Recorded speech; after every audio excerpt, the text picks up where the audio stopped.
Buenos días y bienvenidos a Enfoque de los Sábados. Hemos tenido una semana agitada con unas 3 sesiones plenarias en el Congreso de la República. Ha tomado decisiones sobre temas cruciales en materia penal, por una parte, en elección de un 7º juez constitucional, por otra, pero no ha tomado una decisión para aquello que era el tema más importante, que es la denuncia contra la Junta Nacional de Justicia. Se ha postergado, veremos qué da eso, eventualmente podremos conversarlo más adelante con el abogado y ex primer ministro Pedro Cateriano.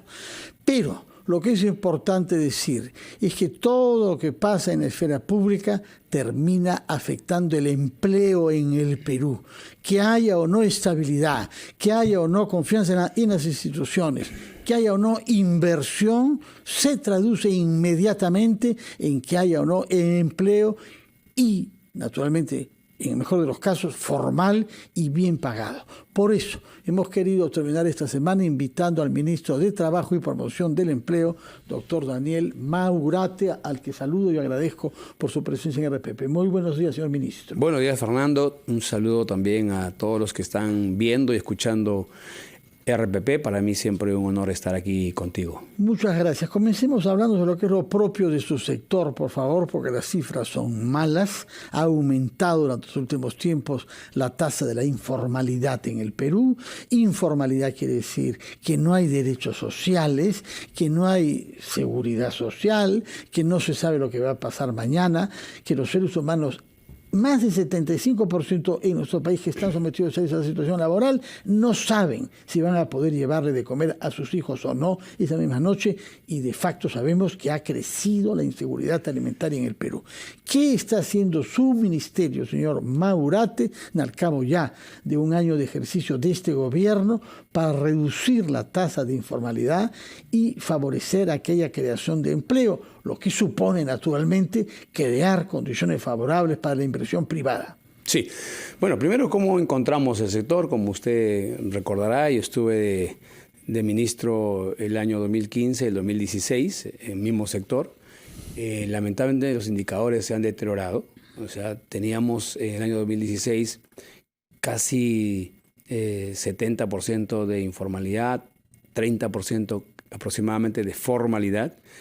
En diciembre de 2022, la informalidad ha crecido a 75,7% aproximadamente.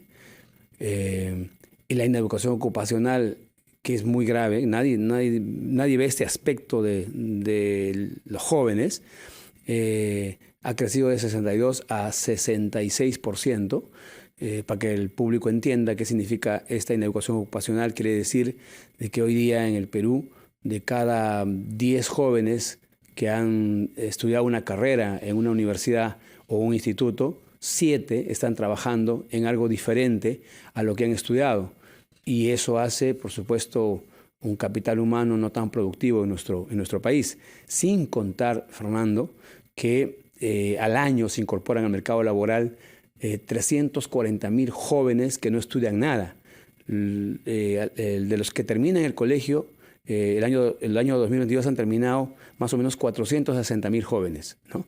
De los cuales 108.000 han ido a la educación superior universitaria y no universitaria, o sea, institutos. Otro sector pequeño ha ido a las academias, pero 340.000 no estudian absolutamente nada. O sea, más del 60% terminan quinto de media y no tienen ninguna cualificación profesional. Casi el 75%, Fernando. Y estos se incorporan al mercado laboral y comprenderás que casi todos van a la informalidad. Muy bien. Ahora tenemos el problema, ¿no? ¿Qué está haciendo usted en el ministerio, que se supone que va a hacer frente a esta realidad, para ayudar a que esos jóvenes peruanos que han terminado la secundaria puedan trabajar y ganarse la vida? Gracias por la pregunta. Ayer, Fernando, lanzamos la plataforma que se llama Mi Carrera. ¿En qué consiste Mi Carrera? Y un poco en este espacio me dirijo a los jóvenes. Hasta hoy día los jóvenes escogen una carrera profesional, los que tienen posibilidad de ir a la universidad o al instituto, que son pocos, 25% nada más, escogen su carrera en un mercado laboral a oscuras, o sin saber qué va a pasar con su carrera. Entonces, escogen por el consejo del papá, de la mamá, o la mamá le dice, yo quiero, hijo, que tú seas, no sé, pues, abogado, quiero que seas contador, y a veces el hijo sigue el consejo de la mamá o quiere hacer la realidad el sueño de la mamá o del papá, ¿no?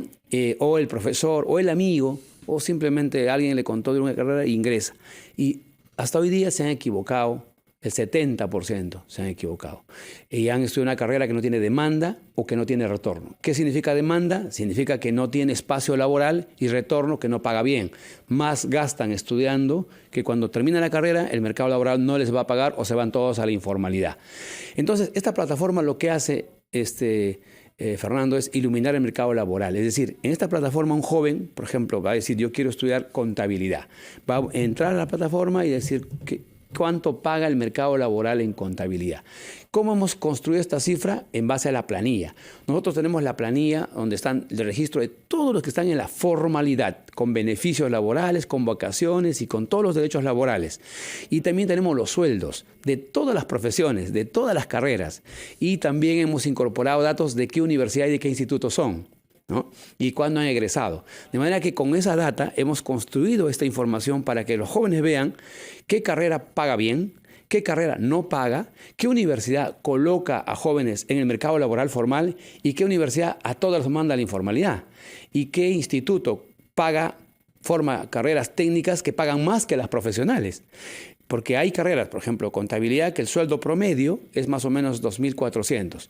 Pero hay carreras técnicas que duran mucho menos, que duran 3 años, inviertes menos y sin embargo ganas 2 o 3 veces más de lo que gana un contador. ¿Cuáles son esas carreras que con menos de tiempo de estudios asegura un trabajo formal mejor pagado? Que ha citado usted el ejemplo de la contabilidad. Sí.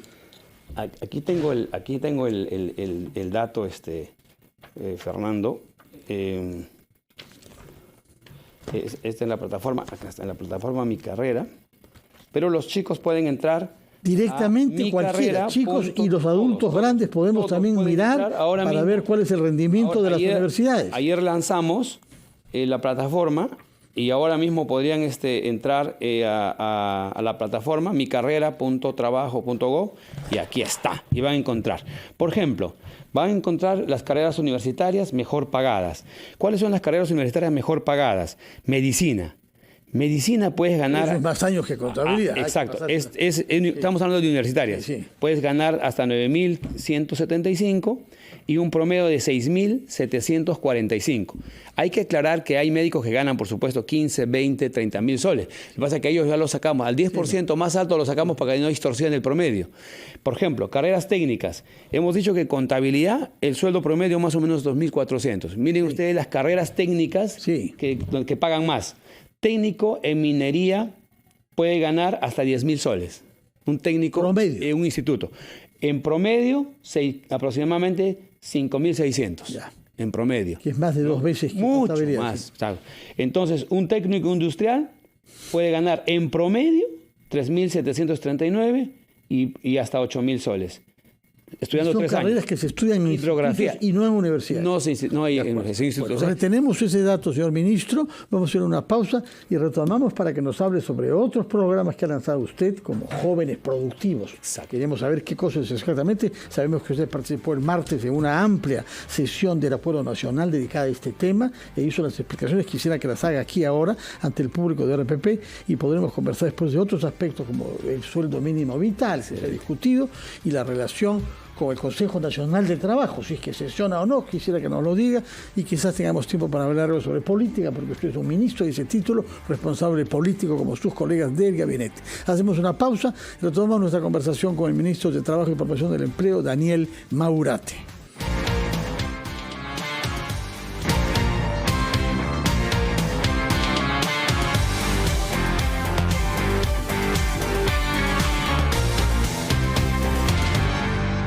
Estamos conversando con el señor Daniel Maurate, ministro de Trabajo y Promoción del Empleo, que debía explicarnos qué significa el programa de su ministerio Jóvenes Productivos. Fernando, también es una buena pregunta. Ya dijimos que hay más o menos 340.000 jóvenes que no estudian nada. Y esos jóvenes básicamente, ¿a dónde van? La mayoría se va, Fernando, a la informalidad. O sea, a sobrevivir como puede. Cachuelos, vendedores ambulantes, es decir, pintores, o sea, hacen lo que pueden hacer para sobrevivir, la mayoría, al mercado laboral informal, sin registro, sin beneficios laborales y algunos en condiciones de esclavitud como los chicos que murieron en las Malvinas, ¿no? Ustedes todos recordarán que murieron carbonizados. Encerrados con una puerta cerrada por fuera. Ese es el mercado informal, oscuro, negro, de esclavitud del siglo XXI. Y otra parte se va a la inactividad, es decir, decide no hacer nada, no tiene competencia, o se cansa de buscar trabajo, o no consigue y se vuelve inactivo. Y otro sector va al desempleo. Entonces, y por supuesto, este es el campo de cultivo para muchas cosas malas: drogas, alcoholismo, pandillaje, delincuencia, incrementa la inseguridad ciudadana y todo eso. Eso hay que mirarlo, porque el tema de la inseguridad ciudadana y todo lo demás tiene también problema estructural, tiene un componente estructural. Entonces, los Jóvenes Productivos lo que está haciendo es, en realidad es un programa que ya existía, pero básicamente estaba viendo la capacitación y se medía por cantidad de jóvenes capacitados y no por cantidad de jóvenes insertados en el mercado laboral formal. Entonces, una capacitación sin inserción puede causar hasta frustración en un joven, porque puede decir, ya me capacité, pero igual no consigo trabajo. Entonces, lo que estamos haciendo ahora y lo que hemos lanzado en Senati hace 2 semanas es esta alianza con el sector productivo, es decir, con las empresas, para hacer nuestra capacitación de jóvenes de manera dual. Es decir, por ejemplo, hemos iniciado el curso en Senati, hemos puesto 44 jóvenes en la capacitación, pero en alianza con la empresa, 2 empresas textiles que nos han ayudado a focalizar a los jóvenes pobres que han visto condiciones para que puedan trabajar su empresa, nos ha dicho en qué quieren que lo capacitemos y nosotros hemos hecho alianza con Senati y le hemos dicho a Senati que capacita en lo que la empresa quiere, no nosotros, sino la empresa, y que la empresa diga qué temas, qué cursos es lo que debe tener este joven, qué competencias debe tener para insertarse en el mercado laboral. Entonces, ganamos todos. Gana la empresa, porque ya no gasta en inducción, no gasta en capacitación, porque ya le llega a jóvenes capacitados por el instituto más importante del país, que es Senati. Senati, sí. Gana Senati porque le pagamos nosotros. Ustedes, el Estado, pagan la formación de los jóvenes. El Estado paga la capacitación. El Jóvenes Productivos tiene recursos para pagar estas especie de becas. ¿Cuántos jóvenes pueden beneficiarse de esas becas en Senati por año? Ahora tenemos un presupuesto para el próximo año aproximadamente de 14 millones, que es lo que vamos a invertir en estos jóvenes. Yo, si logro terminar este presupuesto, obviamente, y tengo más jóvenes, vamos a aplicar más presupuesto. Más jóvenes, hay, por seguro. De hecho, jóvenes que quieren estudiar y que necesitan trabajar. Eso queda nuestra intensidad de trabajo. Nosotros tenemos que trabajar duro para aplicar este presupuesto y ir por nuevo presupuesto para seguir capacitando a más jóvenes. Y, por supuesto, nosotros también ganamos como gobierno, como Estado, porque sacamos a estos jóvenes de la pobreza o la extrema pobreza y los insertamos en el mercado laboral formal. De manera que todos ganamos. Ese va a ser el formato de Jóvenes Productivos y eso es lo que hemos inaugurado en Senati. Muy bien. El tiempo corre, yo quisiera preguntarles sobre otros aspectos. Uno de ellos tiene que ver con el diálogo social, es decir, el diálogo tripartito, Estado, empleadores, trabajadores, en la perspectiva de que de una manera apaciguada sean soluciones y consensos, por ejemplo, sobre la remuneración mínima vital, por ejemplo, sobre modificaciones eventuales del régimen laboral general y el agrario en particular, y, por ejemplo, también sobre la acción de la SUNAFIL.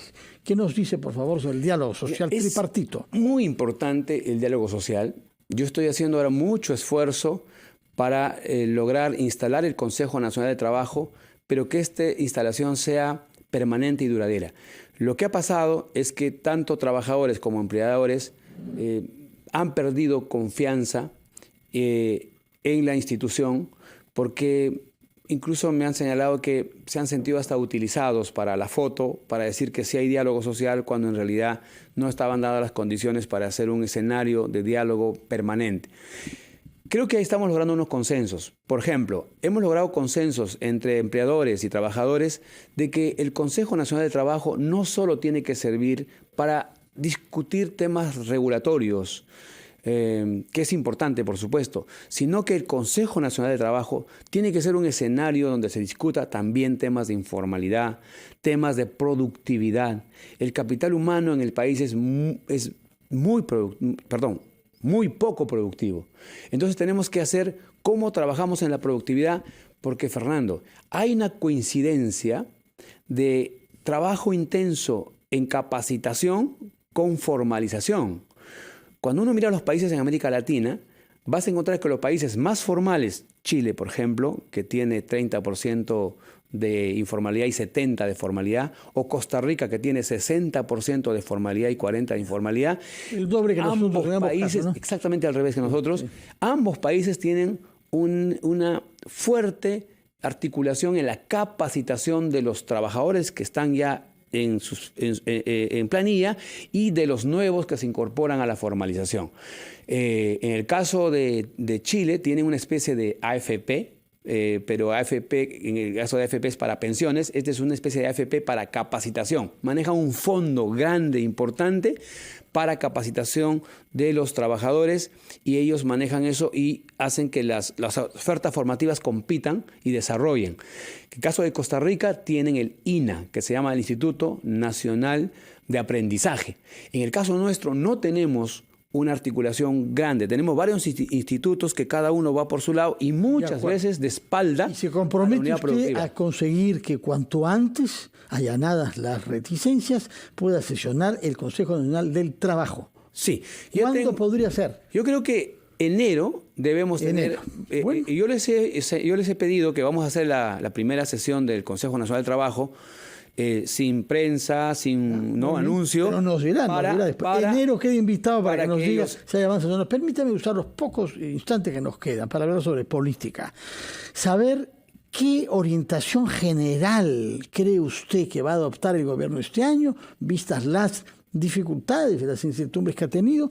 Lo hemos encontrado bastante silencioso al gobierno y a la presidenta y al primer ministro esta semana. No se han pronunciado sobre acontecimientos políticos importantes.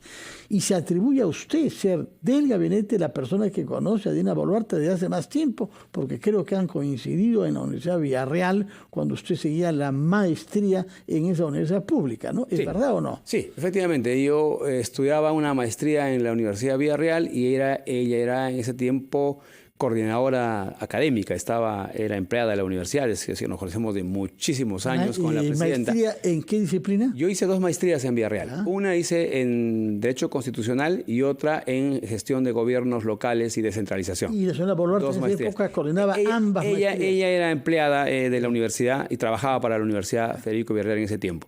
Pero no quiero pasar por alto y aprovechar la pregunta respecto a lo que va a pasar en el año 2024. En principio, debemos comprender que lo que en economía o el tema económico, los efectos no son inmediatos, siempre son y se ven al mediano plazo. Hoy vivimos lo que no hicimos hace años y básicamente estamos viviendo una crisis porque hemos tenido un país de mucha pugna política. Hemos rotado 7 presidentes, no sé cuántos ministros y hemos paralizado el Estado. Todos los indicadores se han caído y, por supuesto, los ministerios también han sufrido deterioro. Yo he encontrado un sector con mucho deterioro donde sus programas han desaparecido, sus presupuestos han disminuido y todo lo demás. Entonces, eso significa que ahora ya hemos tenido desconfianza, por supuesto, de la inversión. La inversión privada no desconfía de la noche a la mañana. Pasan cosas en un país y se genera la desconfianza. Y generar confianza cuesta también. Y lo que tenemos ya de perspectiva para el 2024 es que hay un gran ánimo de los inversionistas en invertir en Perú, y por eso es que el ministro de Economía ha señalado que en el primer trimestre del 24 posiblemente estemos ya recuperando el PBI. Ahora, otra cosa importante es que a partir del 2024 nosotros vamos a manejar un presupuesto que se ha diseñado desde el Ejecutivo. Nosotros hemos trabajado un presupuesto que le hemos recibido, que se aprobó en el año 2022. ¿Qué puede pasar, Fernando? Que si es que no damos el ambiente propicio para la inversión, si es que no damos un ambiente de estabilidad política, social, jurídica, institucional, lo que puede pasar es que la inversión pueda resistirse un poco más o pueda esperar un poco más, con lo cual la recesión se podría prolongar. Entonces aquí hay un tema más de echarnos culpa, porque hoy día nos echamos culpa a todos y si nos peleamos entre todos. La Junta se pelea con la Fiscalía, el Congreso, y el gobierno se queda callado. Y todo el mundo se pelea. No, la presidenta creo ayer hizo una clara exposición de la posición del gobierno y salió a declarar, y justamente en el marco de la presentación de la plataforma Mi Carrera. Entonces, yo creo que es importante, sí, establecer responsabilidades, pero también es importante que pensemos cada uno de nuestra ubicación, de los puestos como funcionarios públicos o como actores sociales, es qué responsabilidad nos toca a nosotros también para aportar a esta estabilidad y generar inversión privada. Queda comprometido en enero para que nos diga si logró esa reunión de empleadores, trabajadores y Estado en la perspectiva de impulsar programas que generen empleo formal y bien remunerado para esos jóvenes, 340.000 que cada año terminan secundaria y que no tienen otros estudios, de la misma manera que los otros jóvenes que sí siguen carreras en universidades e institutos. Muchas gracias, señor ministro del Trabajo y Promoción del Empleo, Daniel Maurate, por sus explicaciones, y ojalá que pueda cumplir los objetivos que nos ha delineado para el año 2024. Muy buenos días. Gracias, Fernando. Siempre es un gusto estar contigo aquí. Muchas gracias. Ha sido Daniel Maurate, ministro de Trabajo. Hacemos una pausa y recibimos al ex primer ministro, señor Pedro Kateriano.